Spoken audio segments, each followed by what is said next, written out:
Good afternoon everybody.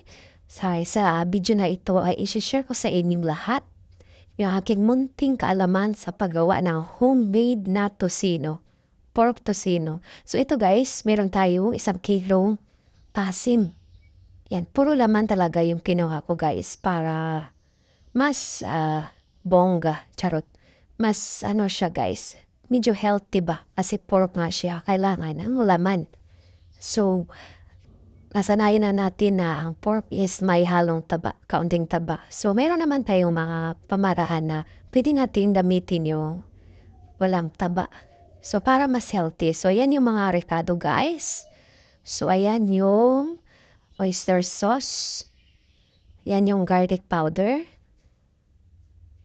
Ayan naman yung pamintang durog. Ayan yung asin. Pwedeng rock salt, pwedeng iodized salt. Ayan naman yung